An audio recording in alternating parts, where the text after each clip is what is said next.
Welcome back to another episode of the UnTalk Podcast. I am your host, Lemire T. And if you have been in the saddle with us at any point in time, then you know the man to the left of me or the right of me, depending on how you're looking at it. Where are you sitting at? I'm on the top right. You can't even get it. You're like I'm the pip. There you go. The pip. There you go. The guy next to me, or I'm the guy next to you. But once again, it is Mike Nice joining us on the UnTalk Podcast for another edition of Black and White.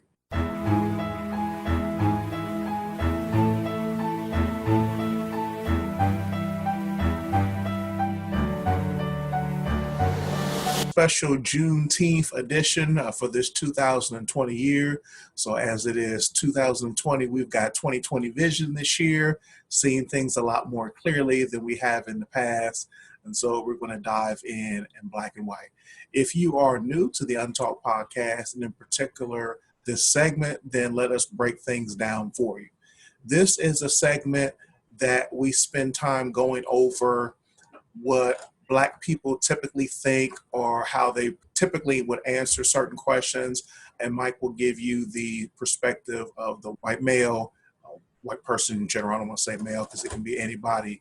But I want to stress that these are not his opinions or his thoughts and not my opinions and my thoughts. But since we are obviously pretty well versed in the cultures, we figure we'd get the perspective of what we've heard from the past or with our friends or whomever may say, so that's where everything is coming from. So I will give the Black perspective. So I guess you're going to have to give the white perspective. Can you handle it? That's my specialty. All right. So we got his specialty and mine at the same time. So let us dive in. Well, first I want to say happy Juneteenth. Yes. Man. And we just found out that it is officially going to be a holiday here in Columbus, Ohio. Isn't that something? And the state is going to celebrate it instead of Columbus Day, which is immensely huge when Columbus is the namesake of our city. Right. So the amount of progress that is coming out of these peaceful protests. Now, granted, there are non-peaceful people attending these protests, but the main point of this movement that is happening across the nation and in other nations is peaceful protest to get the attention of an oppressed demographic, and change is happening. That 2020 vision you were talking about is the grime of ignorance or just the blinders that people have put on is finally going away. The 2020 vision is people are being forced to see what they haven't wanted to see for a very, very long time. So I think that Juneteenth is the perfect thing for us to look at. So as a typical white person, I want you to explain to me, why are we celebrating this made up holiday when the slaves were freed before that? What is this thing now that you're taking away another holiday, and now you're taking away all these monuments because they're offensive, because we already freed the slaves a year and a half before that? So tell me a little bit about Juneteenth and what am I missing? The fortunate or unfortunate part about it is you have so many people who don't know what it's all about, don't know the relevance, or thought that we were freed at some other point in time, or feel like we've arrived such to a point where we don't have to discuss those things. So there's one large segment that would say, you know what, we're just happy with getting the time off work. And that's just the reality. It doesn't matter what the holiday is. That's why we tend to gravitate towards so many different holidays, meaning it'll be St. Patrick's Day and we're running around with green on. So there's a large group of us that don't know anything about it. But for those who are aware, we really use that as a day that we say, this is the day we were technically free. We understand what was put on paper. We understand the lip service of other dates. But this is the day that we want to observe and the day that we want the reverence. And we want not only it to be acknowledged, but as we've always wanted, we just want to be acknowledged. For so long and for too many times, we're only thought about when we are thought about for what we can do for folks. Whether it's you can throw the ball, run the ball, score the ball, sing it, rap it, or act it out, we don't see color. But otherwise, we do. So we really don't just want a seat at the table. I think that's too easy to say, come have a seat at the table. But ultimately, we want a whole new table established so that we can all sit down at it together instead of you bringing me in saying, this is your table and you invited me into it. And I think that just for so long that that's been the case. It's been your table.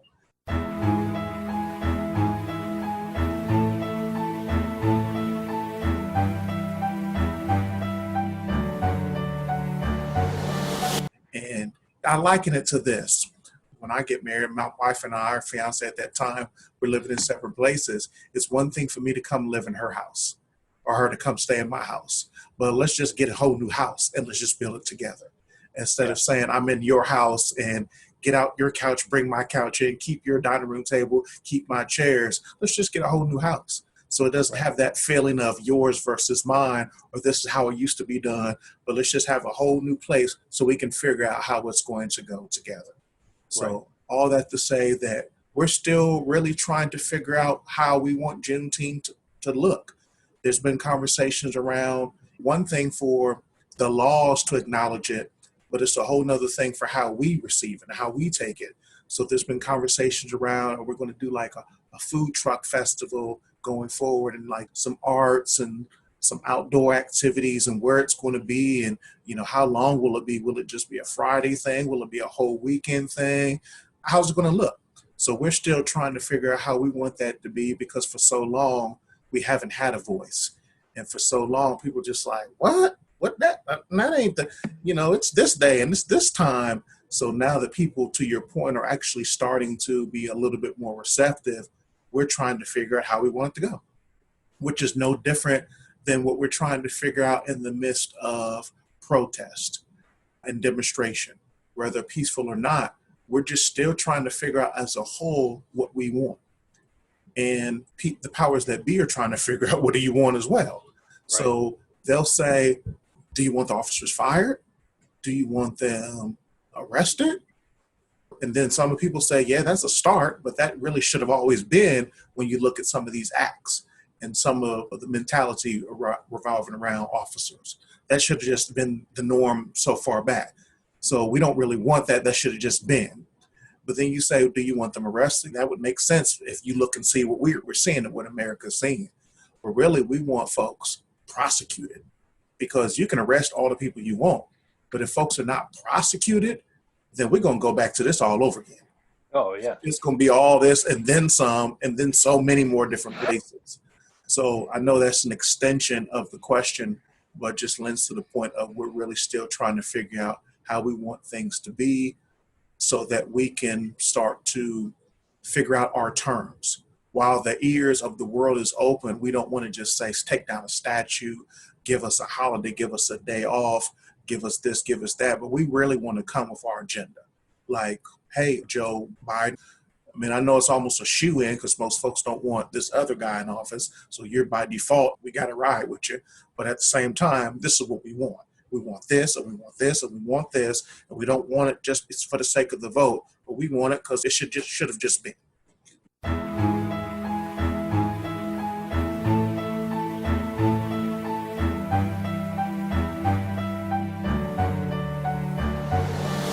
And just to be very, very specific, because I mentioned just vaguely the time difference, the Emancipation Proclamation was preliminarily issued September 22nd, 1862, and it wasn't formally issued until January 1st, 1863.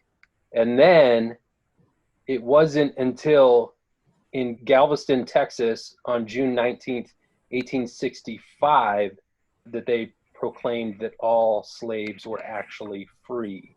So that's why June 19th is Juneteenth, the actual end of slavery. So it went from the actual Declaration of Emancipation in 1863, and then all slaves weren't actually freed until 1865. And there are so many different stories of the people going to Texas to give word of the emancipation being murdered, or just the word not getting out, or the slave owners wanting to get one more harvest of cotton, the equivalent of the economy has to keep going at all costs, which we can certainly relate to right now.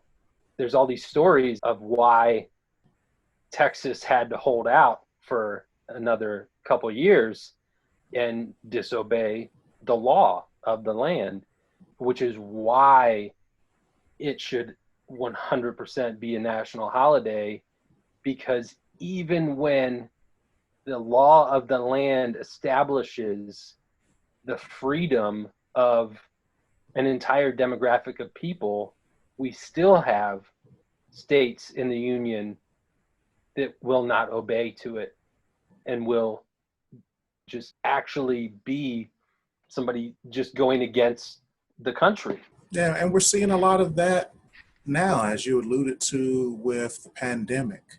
And so many different states are leaning to their own understanding in terms of what they want to do. What they're doing in New York is not the same things that they're doing in Ohio. What they're doing in Ohio is definitely not the same stuff they're doing in Florida, because they're wilding out down there. Right. They're like, pandemic? Who's that? This is Florida. We don't know nothing about that. Go to the beach, everybody. Yeah. That is part of why leadership is so important. I thought it was interesting. Have you seen Dave Chappelle's most recent, I want to say, stand-up comedy special, but it is very much not comedic? I watched a little bit of that, but he's too much filth, floor, and filth for me. I'm like, ooh, thank you, bye-bye. Yeah, it was very on these topics. And towards the end, I thought the best part was a lot of the media specifically asking, why aren't Black celebrities speaking up more? And he just said, I don't have to. Look, the streets are talking. The people are talking. America is talking. Even white allies are talking. Why aren't you listening? You don't need celebrity voices. You don't need the wealthy Black person to talk. Just open your ears, open your eyes, and pay attention, because America is talking. Just listen. But then the thing that really hit me towards the end of his special was that he said, this is it. This is like the last stop on the train of peaceful civility. And after this, it's going to be a very different approach.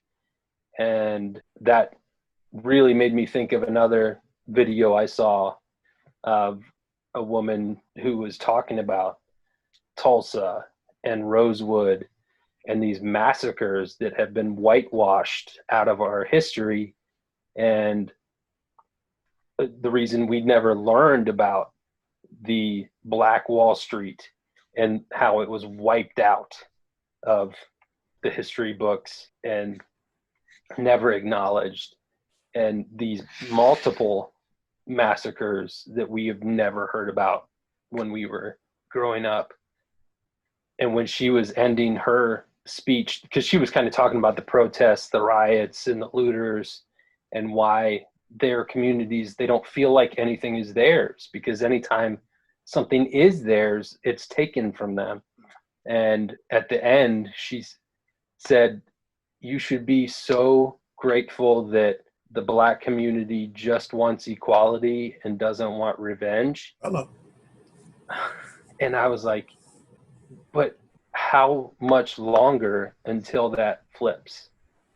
How much more can they put up with? And maybe that's a question to throw your way, is how thick is this dam that's holding back the Black community from revenge? Because right now, all this mourning, the grieving, the anger, the aggression is all going into looting and destruction of property.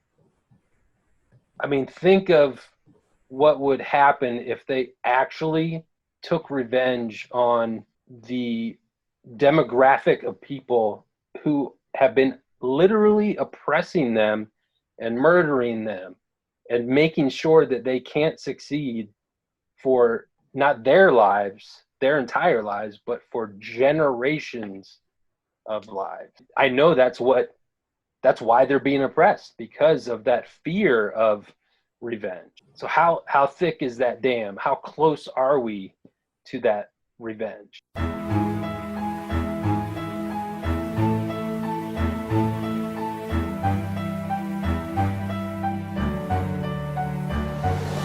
Well, for those of you who are joining in, we are on the UnTalk podcast. This is Lemire T. We've got Mike Nice with us, joining us for another edition of Black and White. If you are new to the show or new to this segment, this is when we are asking one another, we are untalking different talking points about things pertaining to black and white. So very important that these are not my thoughts and not his thoughts, but we're just opening up the floor for dialogue because we understand the culture and how the average person, if you will, thinks. So we're asking one another questions.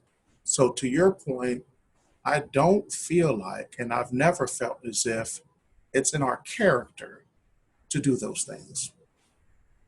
Now, you'll have one-off scenarios and one-off movements, if you will, whether it's a Nat Turner during those times or just some Joe Schmo nowadays. But I just don't think that's in us.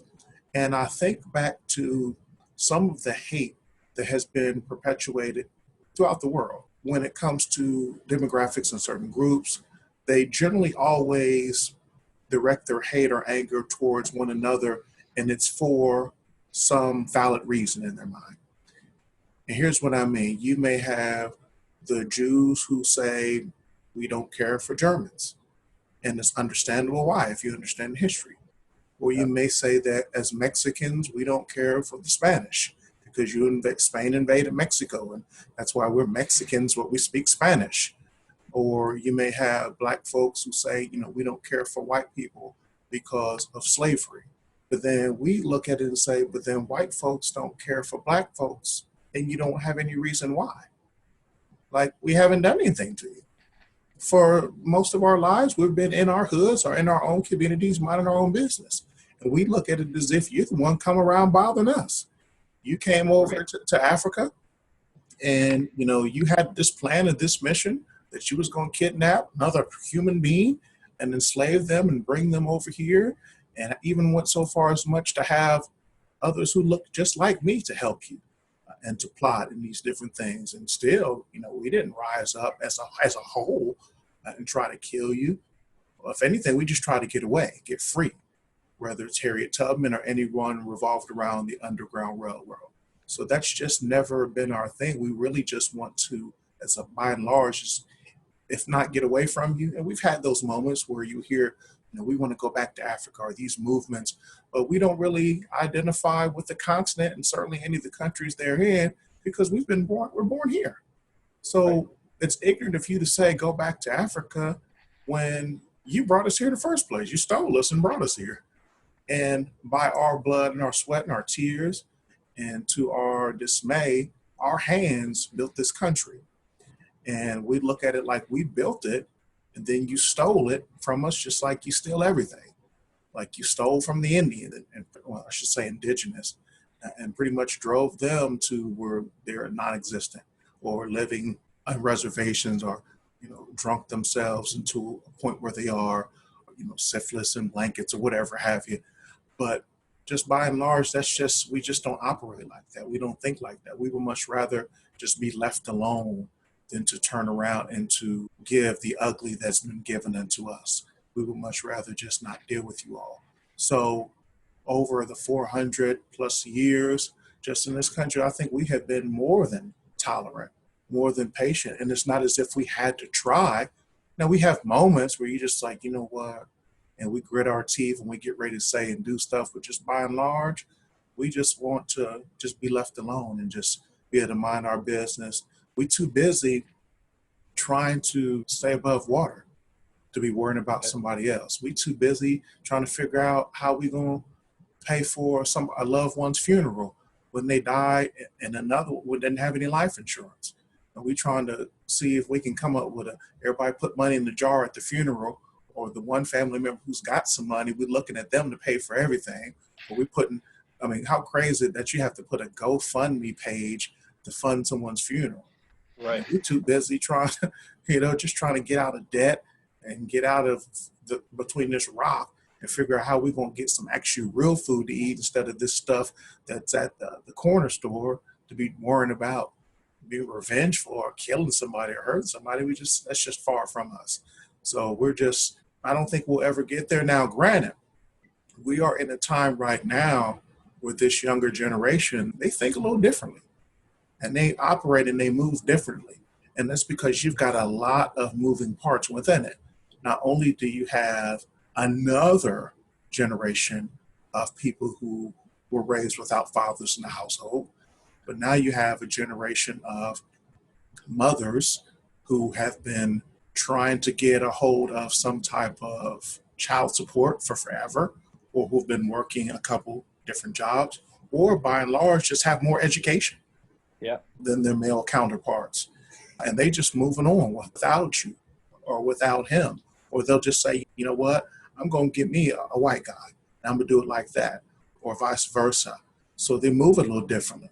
And because they tend to be a little bit more tolerant to things, then they'll accept homosexuality or transgenders or just whatever you are, they'll accept it all. And so then all those people get together and say, yeah, man, you too, me, yeah, he and she, we all the same. Come on, let's ride. Right. And then that's kind of where we are. So they're really fueling or picking up where we just don't have the strength, because we just don't have the strength. To your point of athletes, athletes look at it like, I just made it. I just got out of where I was in. I just got this little money. I just got this notoriety. I'm just trying to do me. I'm just trying to take care of me. It ain't as if I'm opposed to doing anything else, but we've just been so used to the hurt and the pain for so long that it's just the norm. We just function around the hurt and pain. So as opposed to going to the doctor and saying, hey, doc, I hurt my arm. I can't move it. We're just used to limited range of mobility. And we'll say, hey, I'll just lift my arm this much. And the other one would just lift it up high. But we just used to only being able to lift this high, and we'll move accordingly. While other people will just say, you know what, that's not good that you can only lift your arm so high. You should probably go see a physician. And we tend to be like, it's fine. I've learned how to adjust. Plus that bill going to be crazy. So you know what, I just won't shout with that hand, or I'll just learn how to write with the other one. Right. So you just got a nice mix of things. And what I really want to see, I want to see actual change, legislation. I don't want lip service. I don't want you to keep going through, we'll get rid of the Christopher Columbus statue, and we'll change Aunt Jemima and Uncle Ben. And for real, that's what we're talking about. You ever seen the Allen Iverson rant where he said, talk about practice?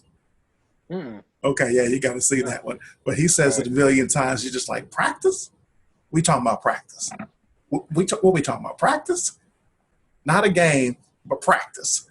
So that's how I feel. When you see it, you'll know what I'm talking about. Nice. That's how I feel when we're talking about statues and Aunt Jemima and Uncle Ben's. And we talking about statues? Statues. Like, we've been oppressed for over 400 years. We are suffering as far as education. In terms of books, we're being incarcerated in mass numbers. We're being killed on television, like murder porn. And this is happening day after day.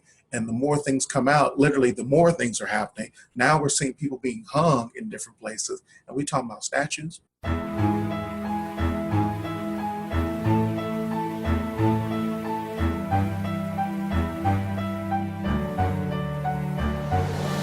Well, they committed suicide. Yeah. Right. Of course you did. All 5 of those people in the same week committed suicide, clearly, in public. Right. Yeah. And in the midst of all that, we talking about Aunt Jemima and Uncle Ben's. It's some statues. Now, I get it, but that's why I said the dialogue needs to be had, because when you don't know as a whole what Black people want, then you just try to appease them any way you can. Because in the past, it would work. You would give us some crumbs and you say, well, we elected a black president in office, so things aren't as bad. We've come full circle. But because he was in office, that was the only reason why the current president is able to be in office. Because part of him being there is because you hated Obama so much. Yeah. So you just wanted to go totally away from him. That's why dude came in with an agenda to erase everything he did. Like, I don't even know if he had an agenda initially. It's just like, what did Obama do? Get rid of it. What else he do? Get rid of that. Get rid of that. And then I'll figure out what I want to do. But in the meantime, I just want to eradicate everything he did, get his picture down. If I could erase it out the history books, I'd do that. But that's literally why they voted in an orange guy, because he looks like a giant eraser. Number 2 pencil. Yeah, the old school pencils too. He's the big stubby eraser. Right. Yeah. Oh boy, yeah, funny. Mitch McConnell has literally said that voting in a black president was solving racism, basically. Like, we can't be a racist country because we had a black president. And there's one thing that you thought that, but you thought that now's the time to open your mouth and say that? Exactly. Like, what was you supposed to say? You've been in Congress during Jim Crow laws. Like, you've been in power since then, and you're keeping segregation happening, and you're going to say that. Like, okay, we're all good now? It's right. Everything's solved. Awesome. Right. Thank you, Mitch. Appreciate that. Mm-hmm. There's so much happening right now. As you said, while we're protesting the inequality in the criminal justice system and watching black men murdered for reasons they shouldn't be, it keeps happening. While we're out in the streets saying the names of the last victim, somebody else is becoming one. And that is literally happening live, sometimes on Facebook Live.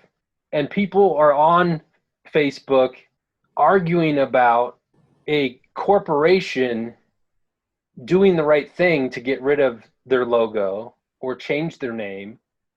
Lady Antebellum changed their name to Lady A because they didn't want to be insensitive to people who looked on that time and what was happening during that antebellum time. And hey, we don't want any of our fans to look at us in a bad light. Why is progress offensive to people? And who cares what a corporation does? Let them make the right call for them.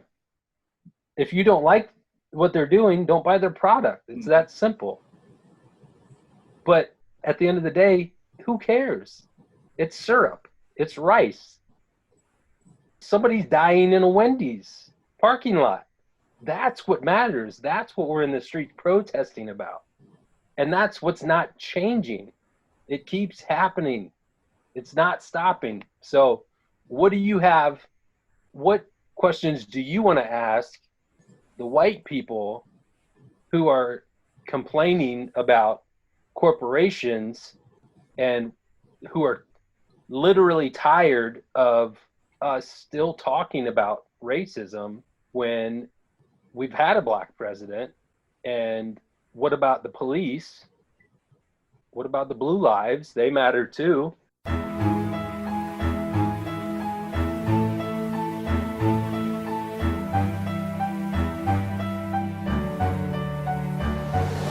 For those of you who are joining us, this is the UnTalk Podcast. This is Lemire T. We have Mike Nice with us for our world famous segment of Black and White, where we're discussing things from a black and white perspective. Not meaning that it's just clearly cut, but from a standpoint of me speaking from the mind of the stereotypical black person, him speaking from the standpoint of the average or the normal white person. So here's what I want to know. Why is it that when we say Black Lives Matter, what is it in you that just rises up to, it's almost like a level of hatred comes out of you, or just disdain comes out of you that we've never really seen before? What is it when we say Black Lives Matter? Are you hearing something different? Or What is it that's rising up in you that just makes you go to where you go when we say it?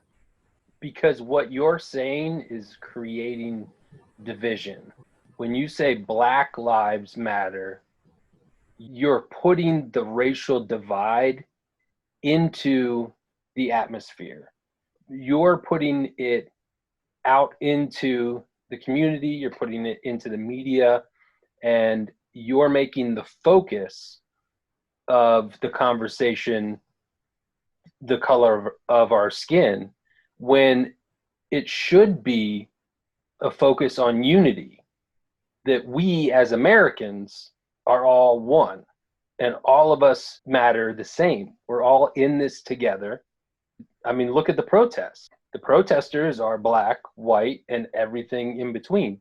So when we're out there fighting for your rights as an oppressed people, it's not just that, yes, Black lives matter, but all lives matter. That's what the white community is saying. So why do you keep saying Black lives matter when all lives matter? So it's frustrating that you keep dividing yourselves.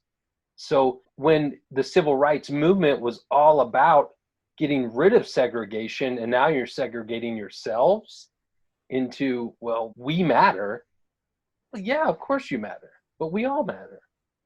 So that's what that all lives matter protest is all about, is not understanding what the Black Lives Matter mission is. It's seeing that as a division, and this, we are a separation from everyone else.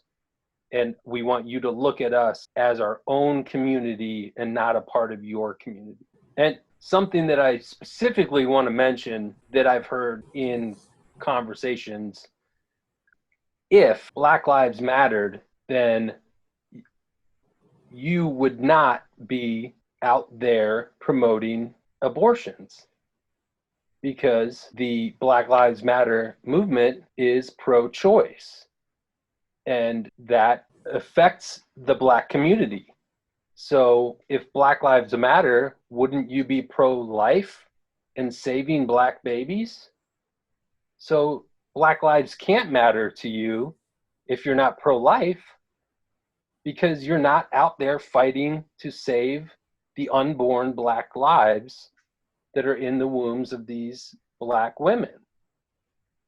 So it's an oxymoron that you would say Black Lives Matter when you are literally out there murdering unborn Black lives through abortion.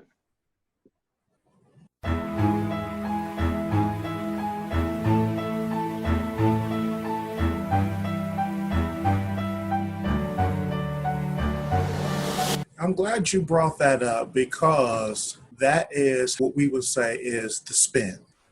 So that is very reminiscent to Colin Kaepernick saying that we're kneeling to bring a spotlight to injustices for Black and brown people. And you talking about the flag, Yeah. or you talking about the national anthem. So that's how we look at it, like a spin. So that would be another question that we would ask. Why is it that every time we bring up something, you have to spin it, or you have to go the route of reverse psychology? And we're talking about the main point, but you want to go over here or to dance over here. Why is it that we can never get to the actual point or the actual real thing? Why do you always have to go somewhere else with it and take it where I'm just like, we weren't talking about that? Is it that you're so uncomfortable that you have to go there? Or are you really just masters at reverse psychology and you just kind of do it without thinking about it? Almost like a liar where you're not trying to lie, you just happen to lie. Or you're changing the subject. Is it you that good at it? Or what is it? Let's untalk that. Okay. Basically, that strategy really comes down to the use of logical fallacies to win arguments. And there's multiple logical fallacies that keep coming up in these conversations, and I'll mention some of them that I see very often. The ad hominem fallacy is attacking the individual instead of the argument.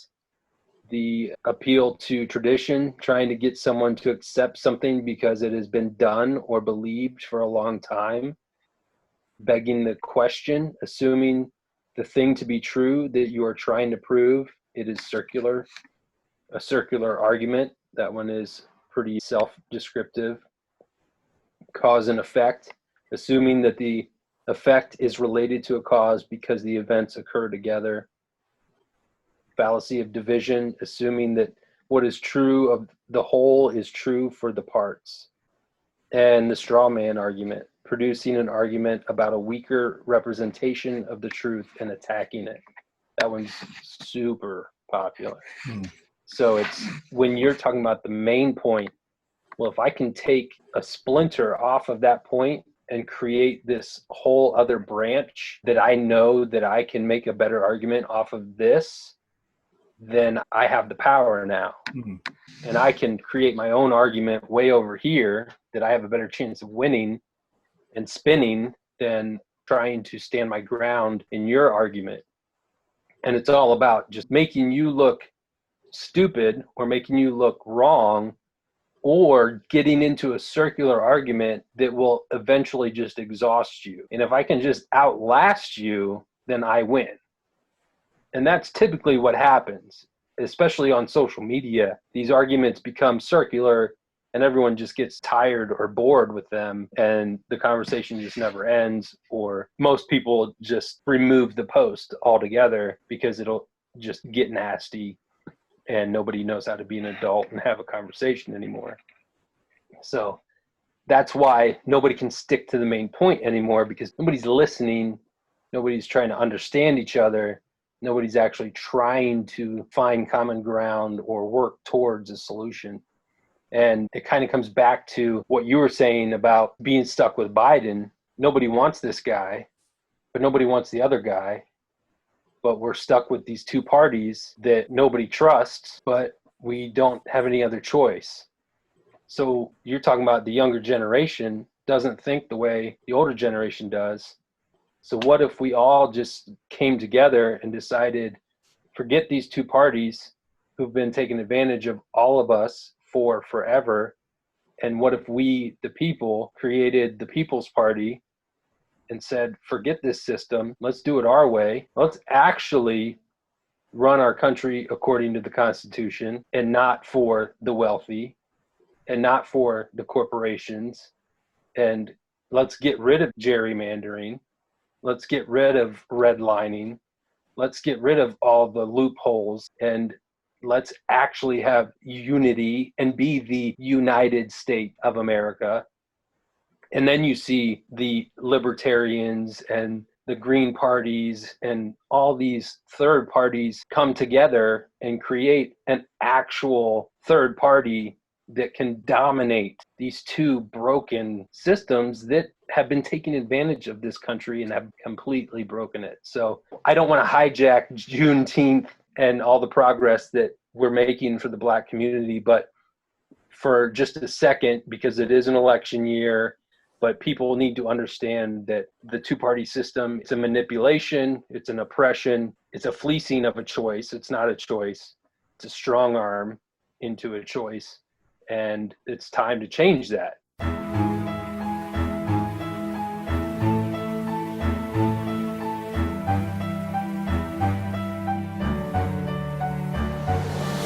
Lemire T for president. President of this household. That's about it. I don't even know if I could win that. Yeah, vice. Right.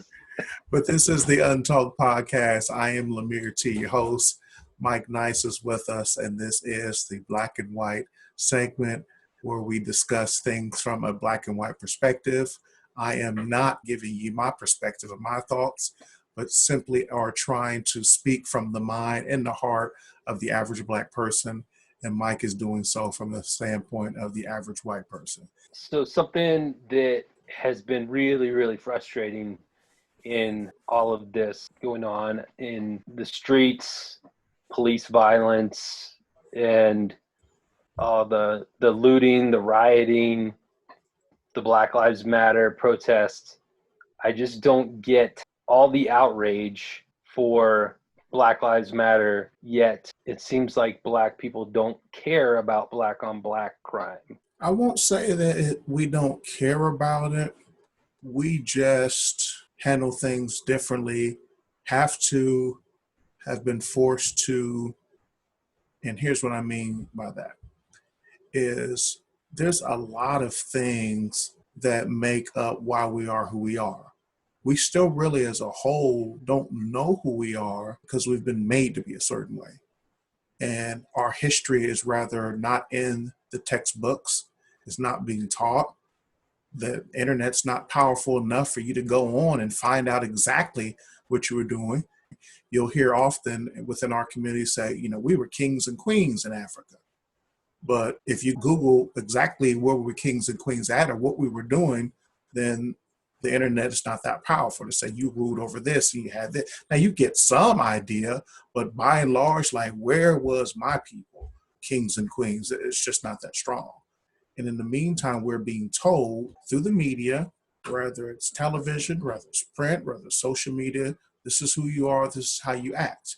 So when you take that mentality coupled with the brokenness of your dad not being in the household, coupled with your mother not being around as much because she's working her fingers to the bone, and you've got multiple siblings who all have different dads, and the money's not flowing in and the food's not there, and you're in a low income place and the schools is broken, and all of the teachers don't look like you because they're all white women and they don't really get you fully. So sometimes you misdiagnose or misclassified. There's a lot of things that are going on. So when we're all on top of each other, you're going to fight and you're going to have issues. And then, okay, as true family, we'll fight amongst each other. I can fight and beef with my brother and sister, but you being on the outside, you better not say nothing to them. We can headlock and be mad at each other, but we'll make up eventually and we'll be fine. But you want to across the street, you better not say something because this is my brother, this is my sister. So if you take all of those things and then no different than planting evidence on someone in the middle of a traffic stop, then you planting guns and you planting alcohol or you planting drugs in the midst of all this stuff, then it's a perfect cocktail for disaster. So while we may be fighting like we normally do, I may actually be drunk this time, or you may be high this time, or because I've been getting high for so long, the weed don't work anymore. So now I'm doing crack and weed. So now that mix coupled with, you got a hold of a gun and I got a knife. And now that fight that we used to have, that used to be just a regular fight, for all these mixed of all these problems and all these issues, we're not talking to one another about societal things. The things that we talked about is being spun to make us look like we crazy. So we feel like we're crazy. So then you get all these different things and it just happens. And then it's one thing for it to happen because I'm not foolish enough to think that it doesn't happen everywhere. But the media says it only happens in the hood. It's happening every day. Look at the numbers. Look at this. Turn on the news. And then we start to see it ourselves. And we literally just like, we to a point where we watch it like, okay, who is that? Because I know somebody out there. And we almost waiting for it to be somebody that we know, as sick as that is. Yeah. And so you have all these things that happen. So it's not as if we don't care, but how do you fix it? How do we change it? The only way we know how to change is to escape it, is to run from it. But then we're such prisoners of the moment, prisoners of our neighborhood, that when we do leave the inner city and we make it out, now we're too good acting. Or we sellouts.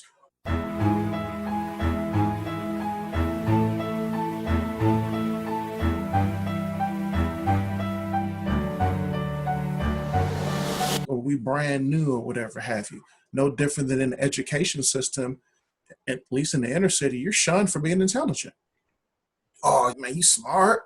You be going to class and trying to make straight. Like, yeah, that's what you try to go to school to learn, not just to participate your way through to the next level. So it's just a lot of stuff that's going on, but it's easy for white America just to say, y'all killing each other and y'all don't have no regards for your own life.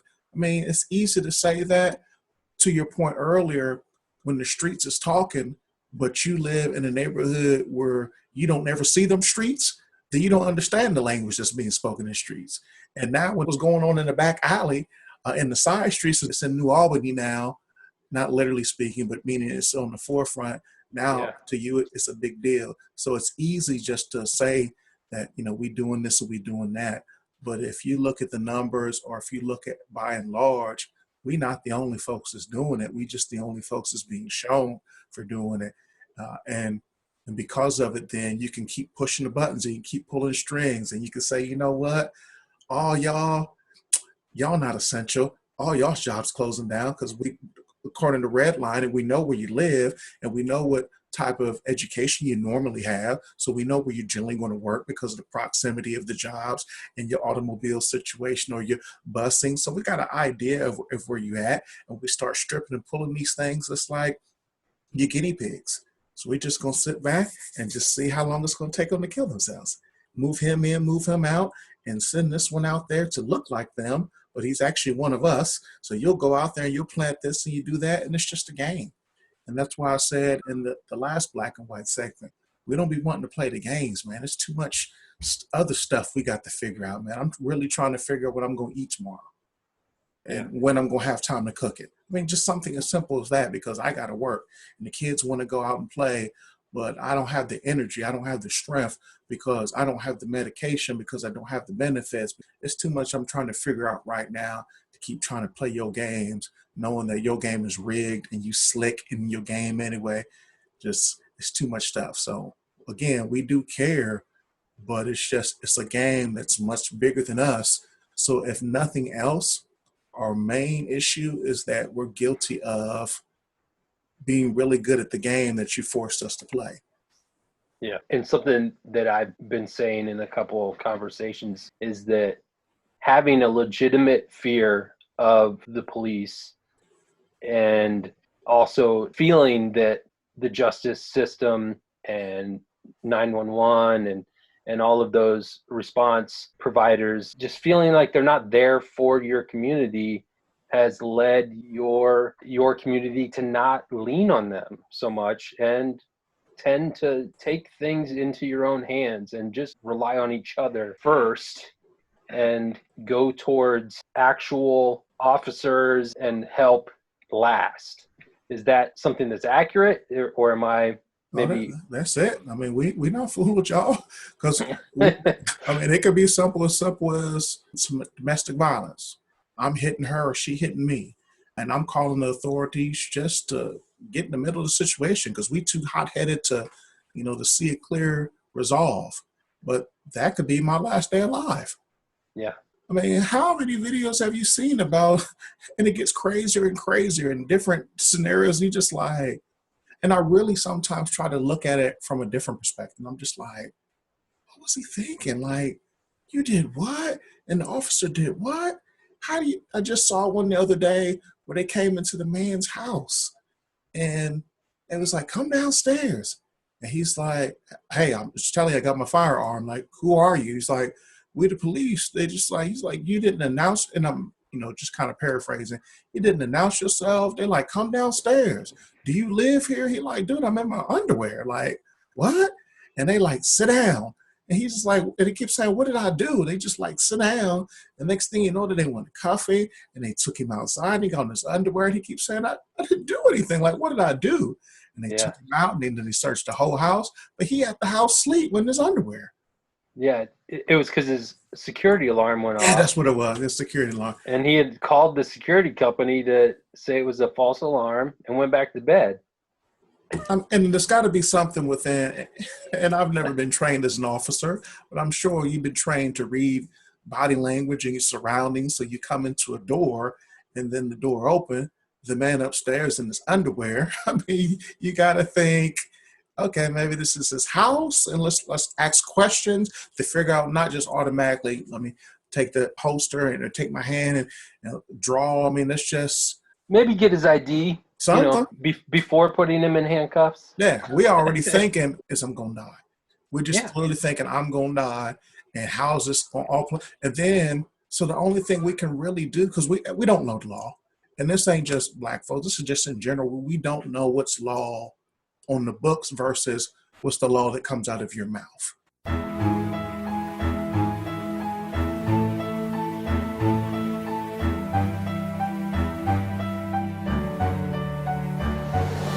what do we actually have to do versus what you just say authoritatively, and we just feel like we have to comply.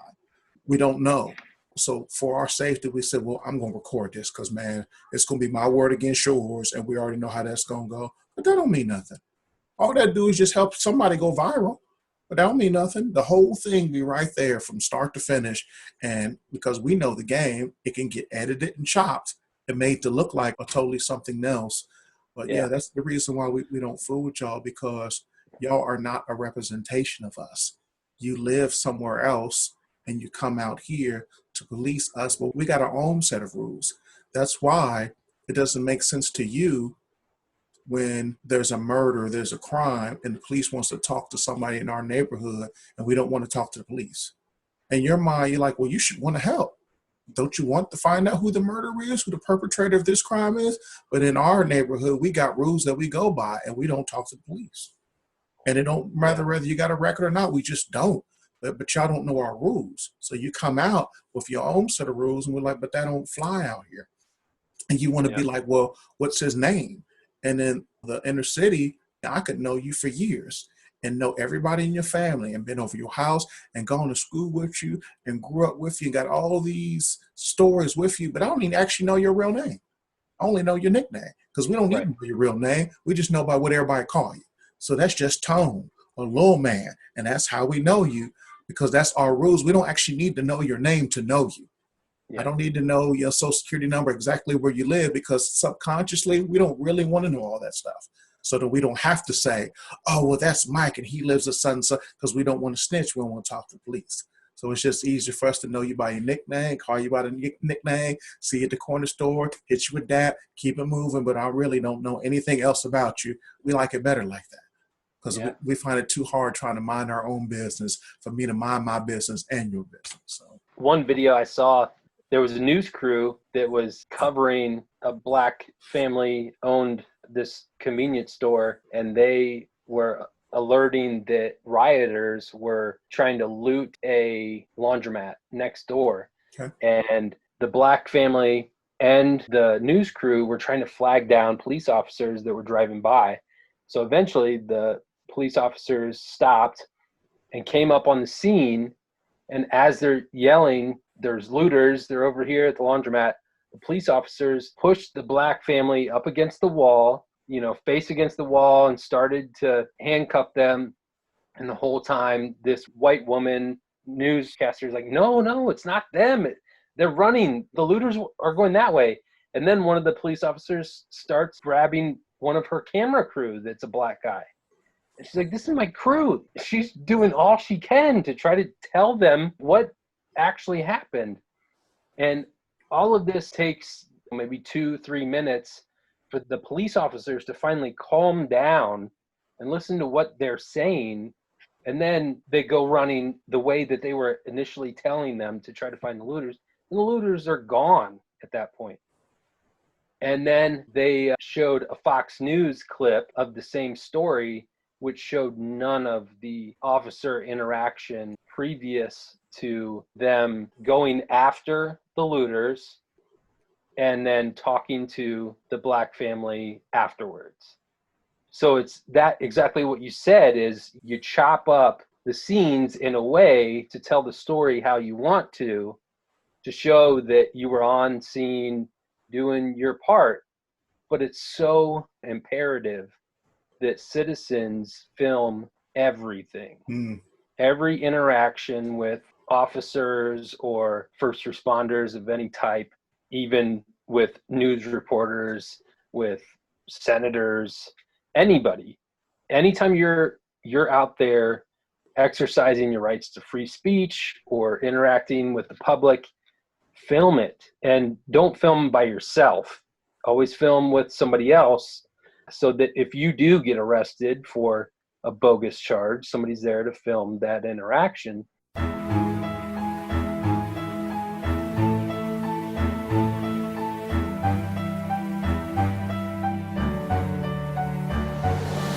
Because it's the only chance that you have to back yourself up, and the only way that you can keep people accountable now.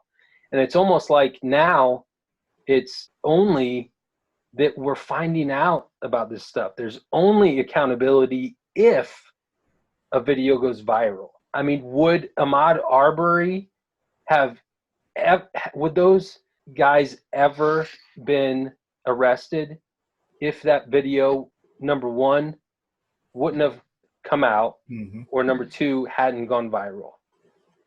No, they would still be in their community right now. And that video only came out because that guy was so confident that video would exonerate them. That's how privileged they are. Like, that's how twisted their understanding of their privilege is. What we are doing is justified because we think we're doing the right thing. See, look at this video of us tracking down a perp. That's where we are. That's why there's protests in every single state of our country. I said it to one of my neighbors earlier after the results of the election, and it was clear who was going to be the president of the United States at this point. What that did for Black America, it sounded an alarm that told everybody this is what time it is. I mean, there were Black people thinking it's only a matter of time where literally they try to write into law that they're going to start taking us as slaves again. And folks is going to just come. I mean, this is what we were thinking, literally, that people was going to come knock on my door with a couple guns and say, hey, I pick you. You mine right as of right now. I mean, we really thought that we were getting ready to go there. And what that alarm did is basically said, you don't have to wear sheets on your head anymore. You don't have to burn crosses in yards. We can do it all in the open. I don't care who's filmed, who's being recorded. I don't care how wrong they are, we right. I got you. I'm going to lie through my teeth. I'm going to do whatever necessary. There's some fine individuals down there. So that, in the midst of all that craziness. And that's kind of where it showed us where we are with things. So I'm not surprised that with that being the beginning, this is hopefully our end in terms of his reign of terror. So I'm not surprised, but that really just showed us where we were, coupled with the fact that when Bernie Sanders didn't get the nomination, it showed us we weren't as progressive as we need to be. Right. And that's whether you felt he was the best candidate or not. I think that the language of the streets right now is that we don't need just a change in terms of what we say, but we literally need to overhaul everything. Oh, yeah. Change it, fix it, scrap it. We need to go back to the Constitution and rewrite in some stuff. And where these people were less than 3/4 of, you need to write in, or officially, equivocally, whatever, we need to overhaul. And when he didn't get more of a consideration, that further showed me we're not there where we need to be. So if we're not ready to go forward, then by default you go backwards, because you can't just stay still. The world, is moving on.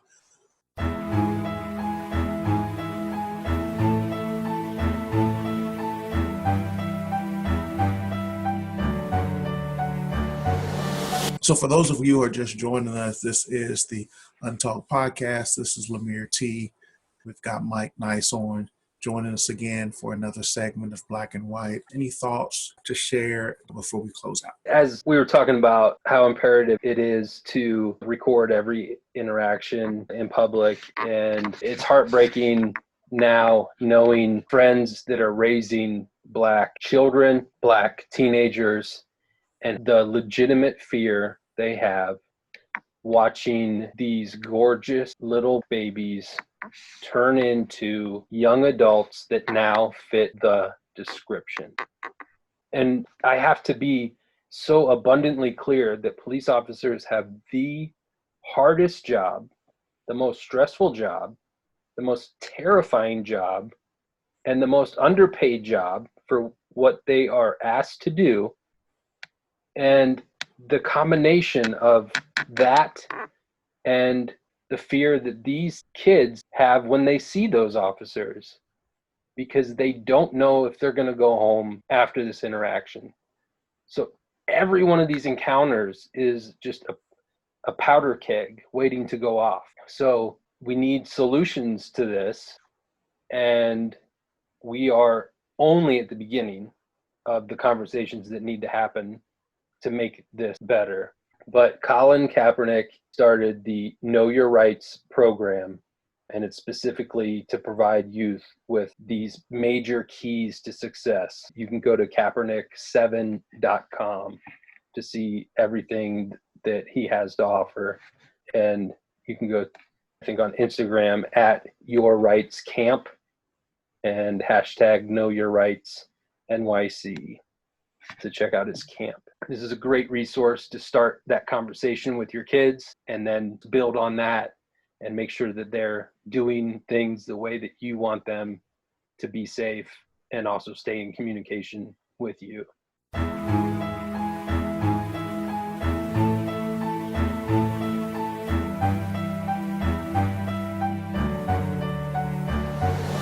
Clearly, we're all in the midst of some unprecedented times. So not only is change needed in terms of legislation, but in terms of how we approach things, which is a lot of what you're untalking from the recording standpoint of just doing things a little bit differently to help and to assure not only you be able to make it home at the end of the day, but somebody else's child in this city, this state, this country. And that's something that the world as a whole needs to do. We just need to talk a little bit more to understand one another's point of view a little bit more. And you don't have to agree with everything that I say. You don't have to agree with most of it if you don't agree, but be able to understand it so we can have an understanding of one another. So if we can all say amen together, we'll say amen. And with the things you want to raise your hand on where I shake my head to, then that should be okay. But at least we have that understanding so we can know what we can join in together on and what we're separate on. But when no one's trying to listen to anybody at all, and we don't even have a common ground of respect for one another, then you can't build upon anything else when you can't even have the common respect as human beings. And when you don't have respect, you don't have appreciation. And we don't have appreciation that you can do this or you can do that without remorse, or you can just mouth off or say or whatever have you. So as the world is changing, we need to change for the better. Yeah. And I wanted to thank you for joining us on the UnTalk. I thank you all for joining in. If you have questions for us that you would like to have presented during the Black and White segment, feel free to reach out to us here at LTD Channel 614. The number is 800-895-6729. Again, that's 1-800-895-6729, where you can leave us a voicemail with any questions that you have, or you could reach us at ltdchannel614@gmail with those questions, and we will try our best to get to them in one of our segments. Once again, Mike Nice is with us. I'm Lemire T, and this is the UnTalk Podcast.